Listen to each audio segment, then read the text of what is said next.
You ever seen one of these before? A scary looking pop-up on your computer screen saying your computer is locked with viruses and you need to call a phone number to fix it? This is a very common tech support scam, and we're hunting the criminals behind this operation right here in this video. This is what's referred to as a pop-up scam, and it usually originates out of India. But what most people don't know is that there are teams of people locally here in the United States that are assisting the scam by being a cash mule. They collect the money from the victim and then launder it back to the call centers overseas. In today's bait, the scammer is trying to steal $200,000 from a sick old lady. But how did we get here? Enter master baiters, Ray and Chappie. Thank you for calling support. You're speaking to James. How can I help you? My name is Mary. So Ray calls the number and pretends to be Mary and is immediately connected to a scammer working in an Indian call center. I don't know what I did, but it looks pretty serious. First order of business for the scammer is to get remote access to the victim's computer. This gives the scammer direct access to all of the victim's personal and financial information. And Ray simply goes along with it, but not without riling up the scammer a little bit along the way. I want you to type it over there. Type it over there. Okay, when you say over there, are you referring to please hold there as in Can you please hold on for T-H-E-R-E or T-H-E-I-R? I am not sitting here. You're not my teacher that you can teach me everything. You're keep talking. Please, I want you to take yourself, calm down and relax yourself. All right, I'm relaxed. It looks like it downloaded a program. See, I understand you have... Listen to me. Listen to me, downloaded please. a I am program. requesting you. I understand. Oh my goodness, you're taking my patience up. I don't want you to put your nose into my work because this is just getting stretched and stretched and stretched.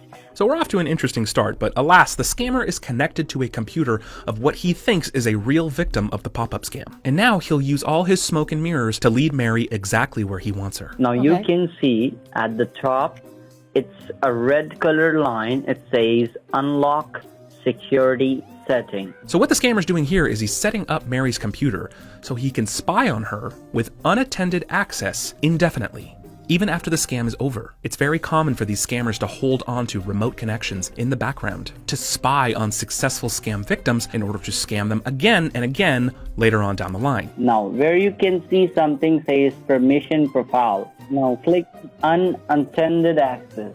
Now I want you to type it over there, CMD. Click on command prompt. Now when you see your first name was there, it's Mary. And just next to that, there was a cursor is flashing. I want you to type it over there, netstat. Now here's where the scam can really hook people, especially those that aren't tech savvy. The scammer is using Mary's computer's command prompt to run what's called a netstat command, which stands for network statistics. All it is a tool that basically shows all the computer's active network connections. But the scammers are counting on their victims not being tech savvy because he'll utilize this information to scare the victim. He wants the victim to think that their computer has been hacked and infiltrated by foreign criminals, even though that's not at all what's happening. Press the enter button now. Okay, I did. I pushed enter. What is I on the want you screen? to scroll the page up. The local address that you can see, this is your local address. That doesn't look anything like my Redwood Road address. I don't follow. Apart from you, somebody else in foreign countries, they have tried to attack into your computer just because this problems has happened and all of your financial and all of your personal information has been stolen from your computer. And of course, now that he's got the victim on the hook, he can just copy and paste whatever text he wants into this command prompt. Now, it's not actually doing anything, but he's making it look like the computer is generating this text. 40,000 That means arrows. No, it says 40,000 arrows. And he probably should have done spell check first. But arrows... Arrows is just a form of errors, ma'am. We have found there was 3 charges into your account right at this moment. Okay, so here's where the money comes into play. The scammer will tell the victim that there are fraudulent charges pending in their bank. Charges that need to be resolved directly with the bank itself. Scan failed. We found 3 unauthorized charges in your Chase bank account. Okay, wow, I do need to talk to my bank. But they don't want the victim to just call the real bank. They'll set up the call for you on a secure line. Your phone line is not working secure as well because you're using the same internet line right now. So our lines will be very safe and secure and being protected. All the scammer is doing is getting the customer service number of the victim's bank and then spoofing it as his to make it look like the bank is calling the victim. Yeah, welcome to Cheese. You're speaking with Mike. How may I help you? Alright, I was trying to cancel the charges from my side, but I'm a bit surprised here. I can see that these charges has been pre-approved. We just have a couple of hours. These transactions are still under process. It is 92% complete. So to fix these charges, they tell the victim that they need to move their money to an alias account, a safe account that the hackers can't access. Of course, all this is doing is getting the victim to do a wire transfer right into the account of the thieves. So right now, the total amount which is supposed to hit your account, that is of 30,200 something from your checking account. So you are going to move this same amount of money from this account to the alias account. Alright, once you have the account information, you can go to the bank, any of the local branch. You can move the money from your checking account to the alias account. You don't have to mention anything regarding these transactions to any person inside the local branch. They may ask you that who is this person, where are you sending this money? You can simply say that he is a friend of mine.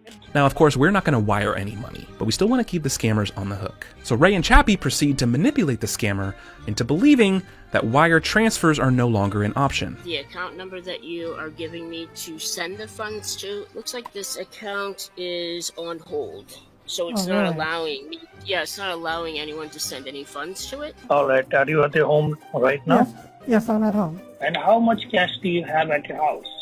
I haven't counted it, but the last time that I knew of anything, it's almost $200,000 in cash. So the scammers now think that the victim has $200,000 in cash in a safe at home. So not only do they jump at the chance at collecting that money in cash, but they find an excuse to get the victim to not just send the $30,000, to send the entire $200,000 in cash, payable with UPS packages sent to 4 different addresses. You can send this cash directly to the senior financial officer who will be investigating this case. Alright? What we want to do is do this quickly because tomorrow I'm traveling. I am going to California for some nurse training that I have to go. Planting the seed, California, where Trilogy Media is. I'll send you the address and the name of the person where you are going to make the overnight transfer.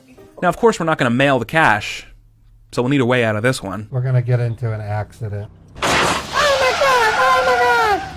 That was easy. So now that the scammer knows that there's $200,000 ready to go, and he knows that Mary is headed out to California, it's time for Mary's co-worker, also played by Chappie, to finalize this scam bait into a cash pickup at their hotel room. A hotel room where Trilogy Media is waiting and ready to go. You have to send it to New Jersey, not in California. I'm not sending it anywhere. If you're in California, you can pick it up, or you're going to have to wait. I'm not supposed to pick it up. Okay, then she may be back in 3. Yeah, that's not happening until you want to do it when she gets back, but I'm not her postal service. All right. Can you just hold on? Can you just hold the line for a few seconds? Sure. Let me discuss, okay? Sure. What is the best thing we can do?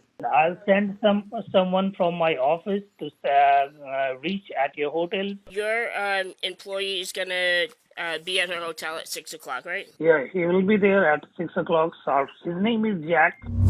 These virus pop-up scams, although a bit wild and extreme here in our scam baits, are actually extremely common and lucrative for the scammers. They are master manipulators, and they will work tirelessly to make sure the victims don't discuss the details of this scam to anyone, not even loved ones. As wild and crazy as this situation is, it's actually quite terrifying to think about when we picture our real elders being in this situation. Guardio is Trilogy Media's exclusive cybersecurity partner and video sponsor, and they're exactly what you need to keep yourself and your family safe from online threats. Pop-up scams are just a drop in the ocean of threats that exist on the internet. Everybody is susceptible to malware, hacking, and phishing scams, no matter how tech-savvy you might be. Guardio's browser extension gives you real-time protection as you're browsing the web. Your browser is the doorway through which any online threat has to pass through to get to your system. Having a bodyguard there, like Guardio, stopping threats in real time is the best way to keep yourself safe online. And Guardio's data leak monitoring is just as important, if not more. Data leaks happen in major corporations all the time. Look what just happened to MGM. Thousands, maybe millions of people just got an oops, we got hacked email. But what are you supposed to do next? If your data was leaked, you need to know about it. So you can know which data was leaked and by who, so you can change your passwords accordingly. For me, recently it was Luxottica and Twitter. So I know which accounts are linked to those, and I go and change all those passwords immediately. Guardio also gives me real-time alerts for any future leaks that might occur. Try Guardio for free right now by using our link,